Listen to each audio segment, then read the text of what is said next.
You wanted the best. You've got the best podcast. The hottest podcast in the world. The Chris Voss Show, the preeminent podcast with guests so smart you may experience serious brain bleed. The CEOs, authors, thought leaders, visionaries, and motivators. Get ready. Strap yourself in. Keep your hands, arms, and legs inside the vehicle at all times, because you're about to go on a monster education roller coaster with your brain.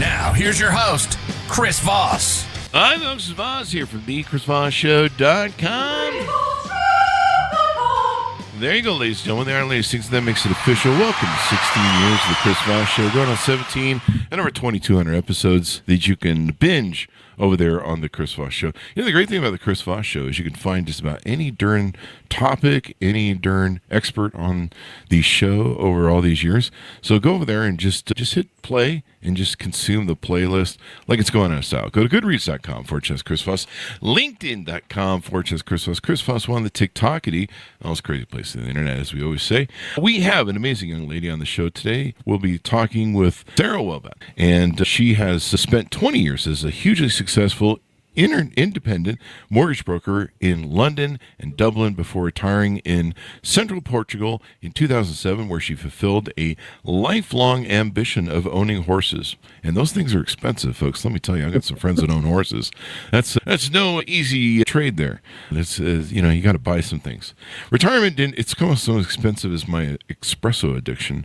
Retirement didn't last as long as the horse herd grew, and she ran a trail riding center before qualifying in an equine assisted training.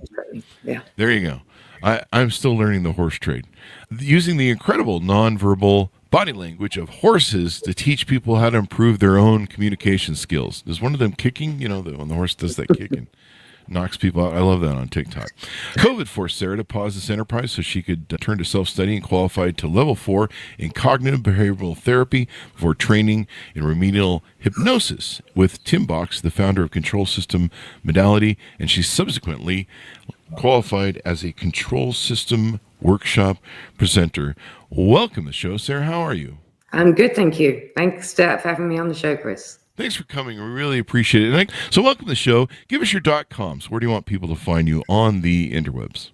Yep, I've got two main ones. One is outofchaostherapy.com.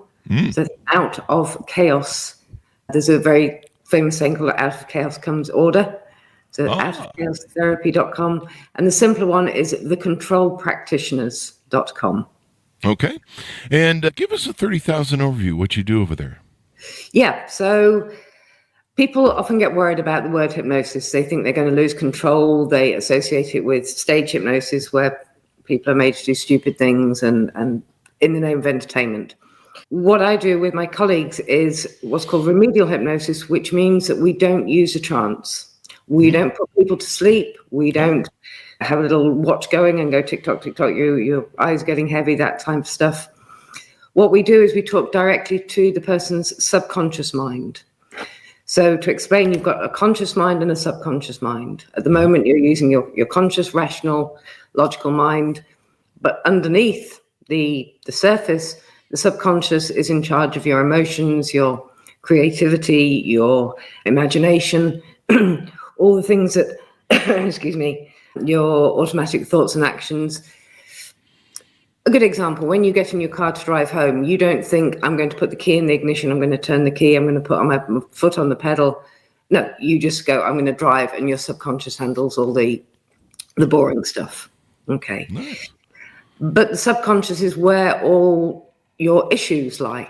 Phobias, anxiety, trauma, PTSD, problems such as tinnitus, migraines, pain when there shouldn't be pain. All those things are situated below the surface in your subconscious. And the best way to describe this, are you a fan of Star Trek, Chris? You watch I know Star Trek. I mean, it's a good show. People really love it. Do you remember who was your captain? Was it Picard or was it Kirk? I'm the original Kirk because I grew up in the 70s. Yeah, me too. So if you imagine Kirk, if you imagine your mind is like the Starship Enterprise. And Kirk is your conscious, logical, rational mind. So Kirk knows where the ship's going to go, what the mission is, how to get things done. Okay, he can think deeply and solve problems, but he can't fly the ship on his own. He needs a whole crew to do everything from, the washing up to keeping the place clean, and it's a team effort. Okay. So if you imagine Kirk is your conscious mind, the crew is the subconscious. So the crew are in charge of helping him fly the Enterprise. If the captain and the crew are all working together, all working towards the same goal, that's great. But if part of the crew think, actually, I'm not that keen on Klingons, we're not going near the Klingons this week because I'm scared of them. Then, okay, I'll give you a more real life example. Say, if somebody was at school and they stood up when they were at junior school and made a complete mess of giving a presentation to the rest of the class. A little part of their crew, a little part of their subconscious will go, we're never doing that again. It was awful. We hate that feeling. We're embarrassed. It was the worst feeling in the world. That person gets to 25 and they're in their first job. And their boss says, you can give a presentation to the rest of the staff. That part of the crew will go, we're not doing that. And we'll do whatever is necessary to make sure that you do not go through that experience again. Even though now you want to, you're saying this is part of my career. Yeah. So the things that we learn in the first 10 years of life are called the core beliefs. So up until about the age of 10 years old, you don't have the ability to think rationally. You don't have the ability to decide what you're learning is right or wrong, whether what you're being told is true or not. And the best example of that is if you ask the average 5-year-old to believe that there's a man in a red suit who's going to be flying around the world, delivering presents to every kid on the planet, that 5-year-old will go, yeah, no problem. Yeah. That concept is fine. Okay, so they will believe that. And there are so many things that we learn in that first 10 years of life that become part of who we are. Yeah. We say, okay, I'm not very good at sports, or I'm not great at languages, or, I'm not pretty enough, or I'm not good enough, or whatever. There are positives as well, but it tends to be the negative ones that stay with us. And they stay with us into adulthood. Sorry. Why do you think it's the negative ones that stay with us? I think humans are programmed to be slightly negative. If ancient caveman had wandered out of his cave in the morning and said, you know what, it's a nice day, I'm not going to take my spear with me, it wouldn't have lasted very long. So we're always inherently programmed to be slightly cautious, to just be a little bit more careful. And I think protection, maybe? Yes, survival. Yeah. I mean, I can remember nice things being said to me, but the things that hurt, the things that wounded me I can remember those a lot more. More readily. Maybe we tend to retain those, for fight or flight information. For future reference. We, one of the things we've talked about with psychologists on the show, and it's kind of a recurring theme through trauma discussions, is a lot of times too in that probably, I wonder if there's a difference between before 10 and after 10, but a lot of things that happen in our childhood, they shape us, and there's blueprints that we get from our parents and their relationship with each other. But sometimes we repress things from that era. And because we, trauma, big T trauma, kind of overwhelms the brain, it seems like the brain kind of will put it away for a while and then bring it back later when it feels we're maybe mature enough to handle it. But in the meantime, all that stuff's affecting us, I think. Yeah, trauma is something that I work with a lot. And it sounds weird, but I enjoy it because it's very easy. You enjoy trauma? I enjoy working with trauma and fixing trauma. There you go. I enjoy giving people trauma. I'm a awesome employee, so that's what I do. You got to give the kids something to be in therapy over for this. Yeah, exactly. It's a job of any good parent. They've got to spend their inheritance on something. Inheritance? What is this? I'm not giving my kids inheritance. Yeah, trauma is a really good one. When something happens, especially to children, again, a part of their subconscious, part of the crew will go, what happened? What happened? Was I responsible? Did I do something? Could I have avoided it? And that part of the subconscious will go to all the efforts, and it happens in adulthood as well, to figure out exactly what happened for the express reason of avoiding it in the future. So if you're an adult and you have a car accident and you go, oh, what did that happen? Your subconscious said, you were on your phone, you were texting, don't do it again. That's why the accident happened. To teach you lessons so you learn and protect yourself. Exactly. Yeah. But sometimes things in life are so random that there's just no reason.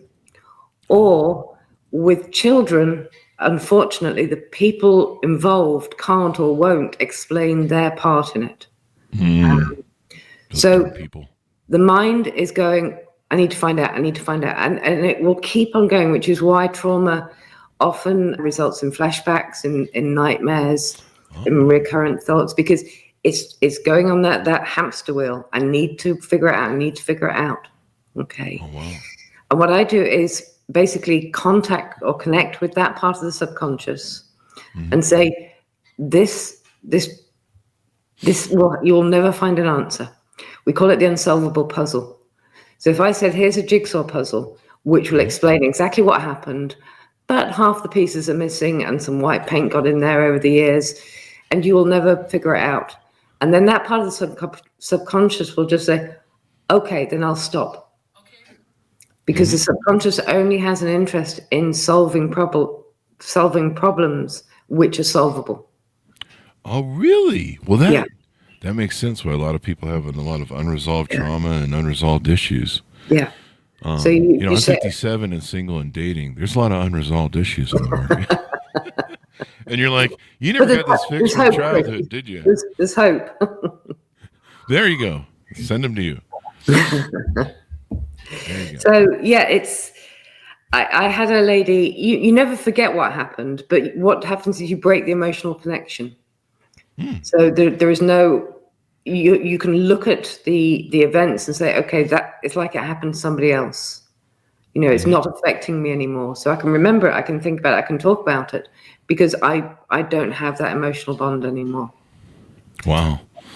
And that really helps. And then you don't do it through, everyone, when they say hypnotism, they think of, it always takes me back to 1920s black and white Hollywood movies. And I imagine it's much easier to work with because, I don't know how, I think hypnosis works. You have to allow yourself to be hypnotized. So does it take many sessions? Is it something that can be done fairly quickly, or is it something you have to kind of work in because a lot of this stuff can be really ingrained in someone's life? Okay. First of all, obviously it can be done via Zoom. 90% of my work is online. About 10% of people respond incredibly well to the subconscious coming forward and talking. About 10% of people don't respond at all. And most people are sort of in between somewhere. It's about 80%. Okay. What I always do is I start with a free initial consultation, because one, it's really important to make sure that I can work with what the person wants to work with. Oh, yeah. Secondly, that we actually get on with each other, because, you don't get on with everybody. And if they don't like me, I don't like them, then it's not a great recipe for success. I've met those clients. Yeah. But thirdly, to make sure that the subconscious will respond. And what we use to do that is what's called IMRs, which are idiomotor responses. So if I was to say, okay, I want the subconscious to move a finger, and I did this to you, and you said, hang on, I didn't move that finger. I didn't consciously move that finger. My subconscious did. So we have one movement for yes, one movement for no. And it's funny, and I can see the look on your face. It does freak people out because they have no concept of the body being able to move independently of you telling it what to do. But the body can. I mean, you see, I talk with my hands. Now, I'm not consciously making these movements. My hands are just deciding to talk. But that's what we do during that free initial consultation. We say, okay, let's try to see if your subconscious will communicate. Say probably 85-90% of people, it does work. IMRs, interestingly, were probably remember the old-fashioned seances where people would put their finger on a glass and the glass would move around the letters. And people really? you've never seen seances or Ouija board type things. Ah. So Okay. that's they're actually subconsciously moving. So that'd be subconscious, and everybody would swear blind that they hadn't moved the glass. Yeah. And it wouldn't be. It would be kids. Yeah, exactly. So the subconscious would be moving it, and they'd be no, it wasn't me. I didn't do it, and they didn't consciously. It was the subconscious that was doing it. Ah. Okay. So we have everything, and again, normally it's on a desk, but we have everything from the tiniest little movement to, oh my God, somebody's playing a piano. Yeah. And the subconscious is really like wanting to talk about all these issues because the subconscious wants two things. It wants you to be happy and it wants you to be safe. And those two things come from childhood, happiness and safety. We think we are incredibly complex and deep and multifaceted individuals. We are so difficult and things must take weeks and months and years. We're very simple creatures. We want to be safe. We want to be happy. Yeah, I mean, do some people want to be happy, or they think they want to be happy and they pick miserable stuff? Because is that also part of the subconscious? Because I've seen people that espouse they want to be happy. I'm going to flip back to dating in 2024, but their behavior does something completely different. You know what I mean? Yeah, it could be that they don't know how to be happy, which is really sad when you think about it. There we go. Yeah, they have heard of this concept of happiness, but because of the way that life has shaped them, they don't know how to do it. The other thing is what's called a secondary gain.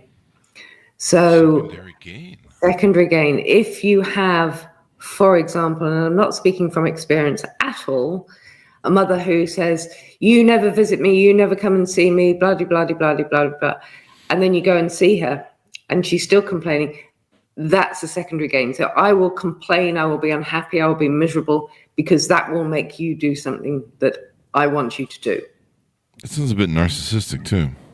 It's human nature. If I can't get you to do something that you want to do out of your own volition, I will make up a story. Narcissism is a term that's thrown around a lot these days. It's way overused, but I suppose there could be a touch of it in there. Touch of it. I mean, imagine, a baby cries, right? And it wants attention or food or, it's trying to communicate and it can't really communicate. Yeah. I mean, imagine that would be kind of a selfish reason and in one sense. And maybe there's an expansion of that as we go through stuff. But I see a lot of people that they talk one way about what they want, and you're like, never listen to what they say, watch their behavior. And I'll see people say one thing that they want, but their behavior isn't ever going to get them what they want. Yes. Because there's kind of self-sabotaging. And maybe that falls back to what you talked about earlier, where there's that Captain Kirk guy, and he's "Go forward, young man," or whatever those lines are from Star Trek. People are going to write me a hate mail now if they're Star Trek fans. He doesn't say that. But the subconscious is, we're going to sabotage that because we're not comfortable with that. Is that a good analogy? Yeah, it is. And it would be a good analogy because the subconscious, because you've had a bad experience, or you've been led to believe by people, your main caregivers when you were young, that you weren't capable of doing this thing, therefore don't make a fool of yourself because it'll end in tears. It's always interesting when people say, I've been anxious ever since I was a young child.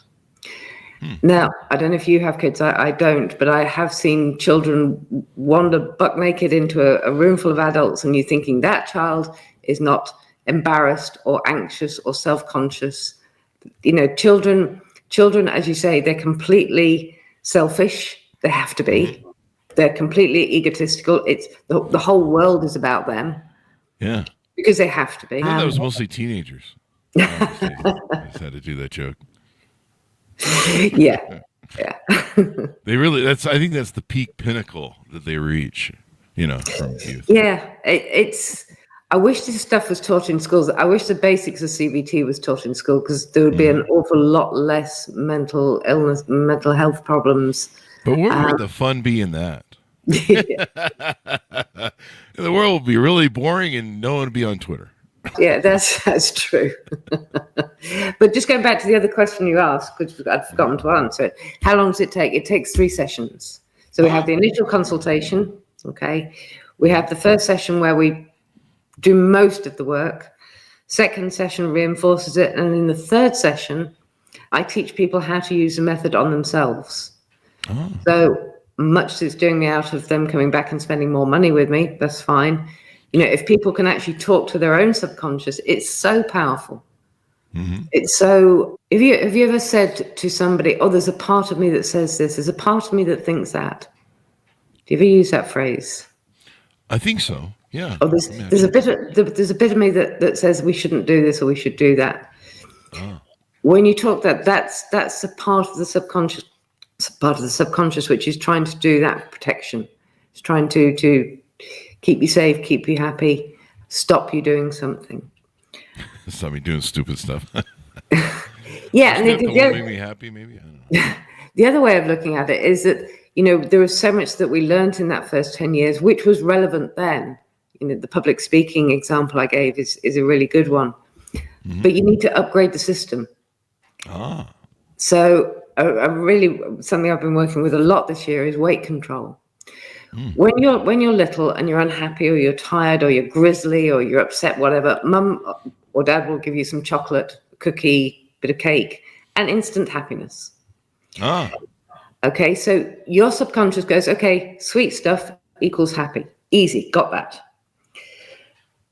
But when you're young, you're not in charge of getting at the cookies, getting at the chocolate. So you get what you're given, and it's hopefully regulated.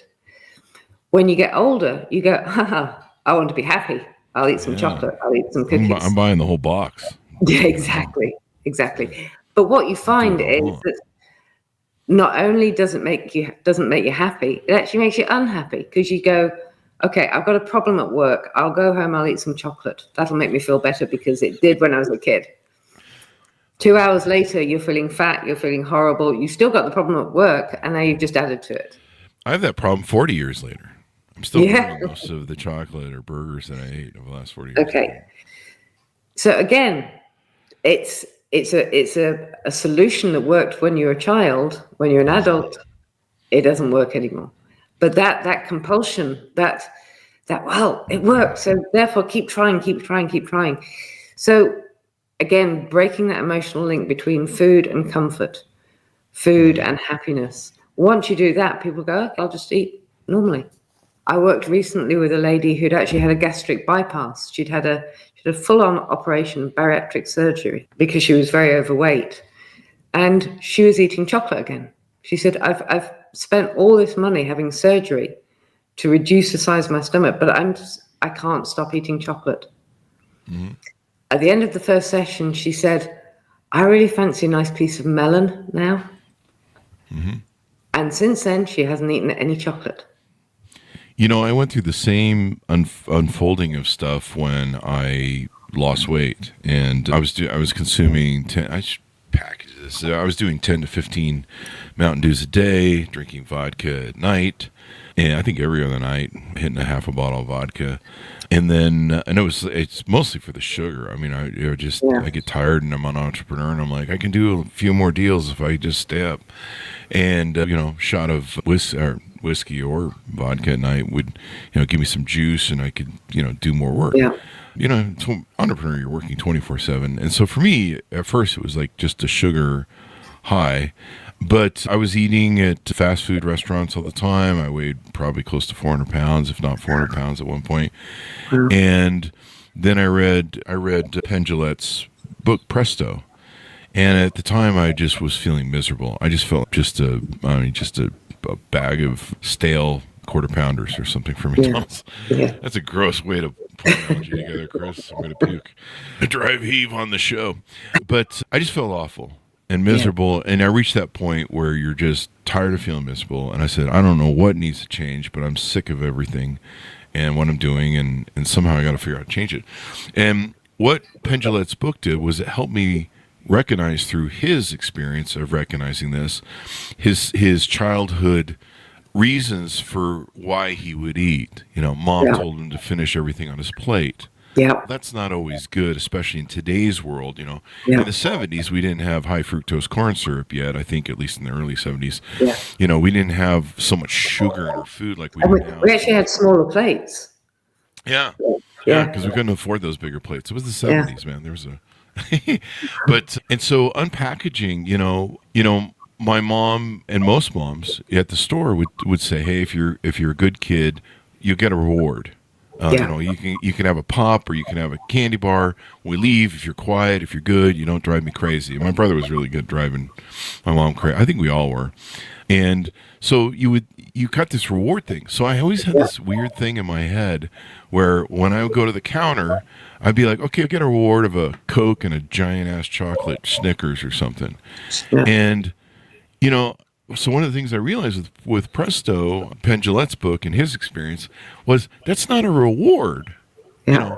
That's like drinking a gallon of bleach going, I get a reward for whatever. And you're like, this isn't healthy. It's not a reward. You're punishing your body. Yeah. And so I started untangling all these belief systems that, you drink the Mountain Dew for the caffeine.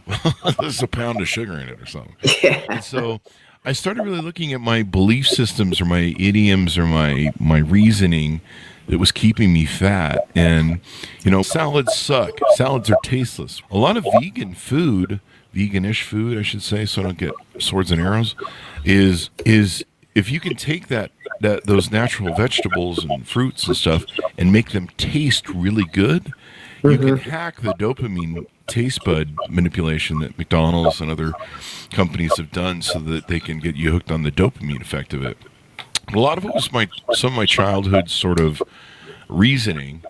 And so it's interesting you talk about how that, all goes back to that childhood thing. Yeah. I mean, you can see it now. It was very simple that when you were young, you learned a very important lesson that being good equals a reward. Mm-hmm. And you just carried that through. Yeah, I was like, at the time I was like 46 or 45. Yeah. And I'm like, why in the hell does a 45-year-old need a reward because he took himself to the store? This is dumb. Exactly. Exactly. And it's not a reward. It's adding on 3 pounds with a sugar high. And you're just like, you're not rewarding yourself. You're killing yourself slowly. Yeah. So it's basically, death by food suicide, kind of really, you think about it. And yes, with this whole weight loss injection, the talk about weight loss has become louder in the last few months. And the problem with those weight loss injections is when you stop doing them, you haven't re-educated the mental side. Yeah. A lot of people that happens too. They get the stomach surgery, shrinks their stomach, and they're like, "I'll lose weight now," and then they just keep on the same patterns of going to McDonald's every day or fast food, and then they blow back up, and you're like, "Wait, I thought that was supposed to work." When I did go on Ozempic for about I think 4 months or 6 months, didn't do anything for me. In fact, I ended up gaining weight, and that was with my intermittent fasting and everything I do.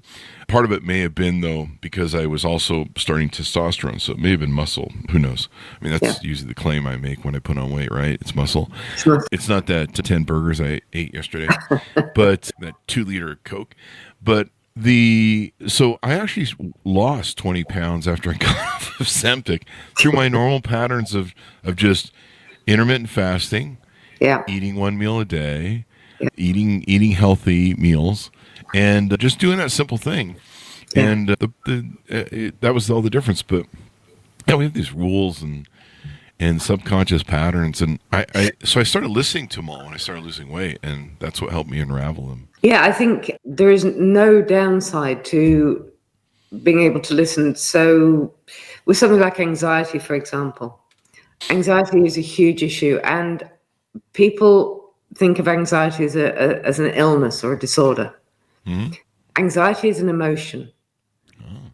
Anxiety is the emotion that tells you when something is too important to ignore. So, for example, when you leave your house in the morning and you just check your pockets for your keys, that's a tiny little bit of anxiety saying, check your pockets, just make sure you're not locking the keys in the house. when you step out into the street and you look both ways to make sure you're not going to get run over. That's a little bit of anxiety. Oh. So anxiety is a really, really important emotion. It's there to tell us, get up out of bed, you've got to go to work, or revise for this exam, or you've got a hot date coming up. Make sure you smell nice. Because if you didn't, then you wouldn't get a second date. But people get really frightened of anxiety. They get butterflies in their stomachs and go, oh my God, there's something wrong with me. I need to be medicated. I need to, I need some sort of cure for this anxiety. Imagine if you had no anxiety whatsoever. You would literally just step out into the street and get hit by a truck because you wouldn't see the value in looking both ways. That makes sense. That makes sense that it has a protective mode, but then sadly it doesn't always work as good for us, I guess, that way or something. No, the main thing with anxiety is to listen to it. So if anxiety is saying to you, this is going to go really wrong. This is terrible. I can't think of an example. Can you give me an example of anxiety? Speaking. A lot of people have a speaking anxiety. Yeah. So that's speaking anxiety. So the little bit of your crew will go, don't do it. I'm going to make you feel sick. I'm going to make you shake. I will do anything to try and make you stop speaking. It's not doing it to mess up your career. It's doing it because it's trying to protect you. So if you can talk to that little part of the subconscious and say, look, appreciate you're worried, but I'm the adult in the room now. I've got this.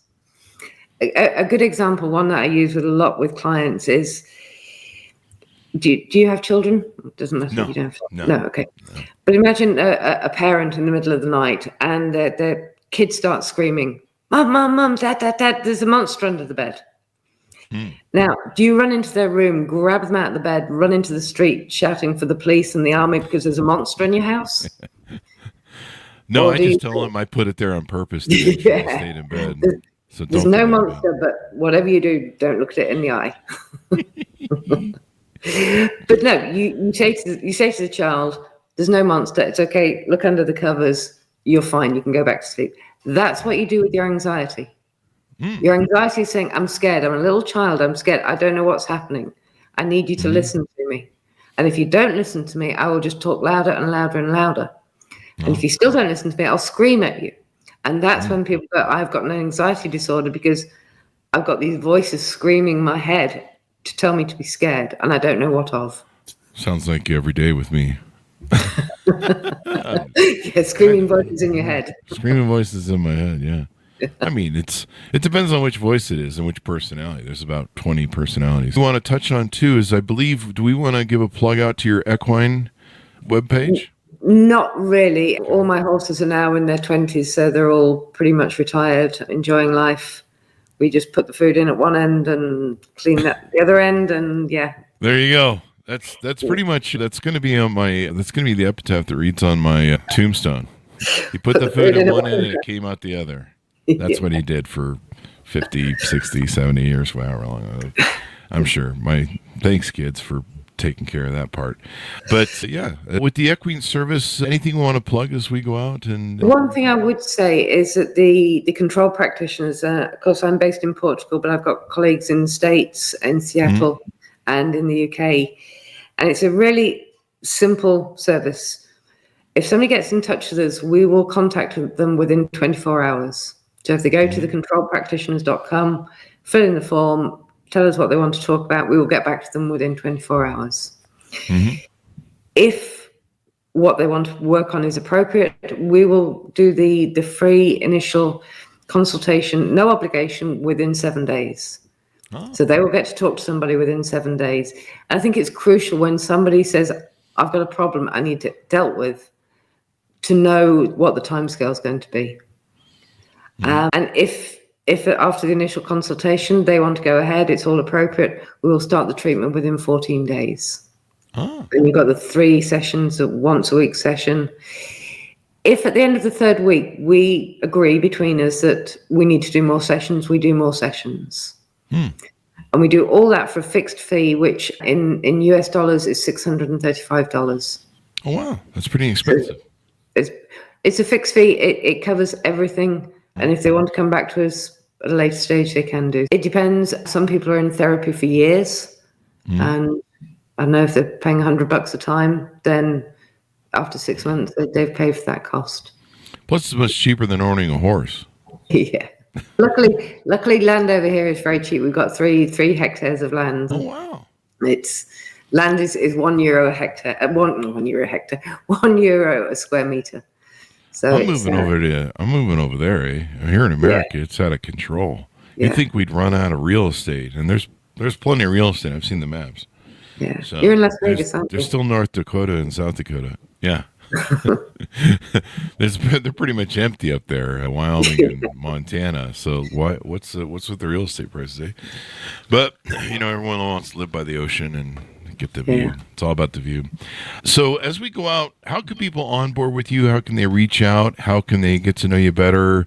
See if you're a mix on both those websites. They can just look at those websites. They can get in touch via the websites. The email address is on there as well, so they can get in touch with me and say, I will always guarantee to get back within 24 hours. If I can't, I'll pass their details on to a colleague who will do that. We don't charge any money until we are pretty damn sure that we can help, that we can solve the problem. So there's no upfront payment. The payment only becomes due after that initial consultation where we've ascertained that we can work with them and that the subconscious will work with us. Yeah, because sometimes those subconsciouses, they got a mind of their own, eh? They got a mind of their own, but that's why we need you. That's why we need your help. Yeah. So as we go out, give people a final pitch out and .coms where they can find out more about you. Yeah, sure. So if you are suffering from basically anything the mind learns, the mind can unlearn. So if you're suffering from a phobia, so from trauma, from PTSD, if you're in pain when you shouldn't be, if you have things like tinnitus or misophonia, or basically anything that comes from your mind but is affecting your life, then get in touch with us. We can tell you really quickly if we can help. If we can't help, at least that's one thing that you crossed off your list that you've tried. Because I'm not going to say I can do everything for everybody. I can't. Yeah. But we can always have the conversation, and it doesn't cost a penny to do that. That's awesome. That's wonderful that you have that so people can take advantage of it. So thank you very much for coming on the show, Sarah. We really appreciate it. You're welcome. There you go. And thanks, Miles, for tuning in. And you've kind of explained, too, why we talk about so many of these things. It kind of makes sense that everything revolves around childhood, man. It's so important. One of the things I was going to fall back to that you're discussing this, and this is, we're going to really fall back. But one of the things that really happens to kids is a lot of people don't realize is divorces really impact them. And so they'll take the blame, like, but did I cause the divorce? And it sticks with a lot of kids. Absolutely. Probably, Or parents fighting. And I think it's important for people who are in that position to realize that, yes, the strains of being in a family might have caused a problem, but it wasn't them as individuals. I don't know. I told my kids that was the reason we got divorced, but I'm into guilt and shaming to get people to do Okay, that's fair enough. Yeah, that's a good strategy in that case. I mean, if it works, right? I did that before I sent them to military school till they can't call till they're 18 now. Yeah. And if not, try the secondary game. That's always happened. Plus, I faked my death, so they're never going to be able to find me anyways. I moved to Barbados. Anyway, thank you very much for Sarah coming on the show. We really appreciate it. Very insightful. You're very welcome. Thanks, Chris.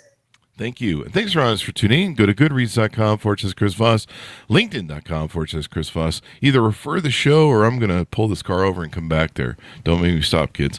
Thanks for tuning in. Be good to each other. Stay safe. We'll see you guys next time. And that should have a sound.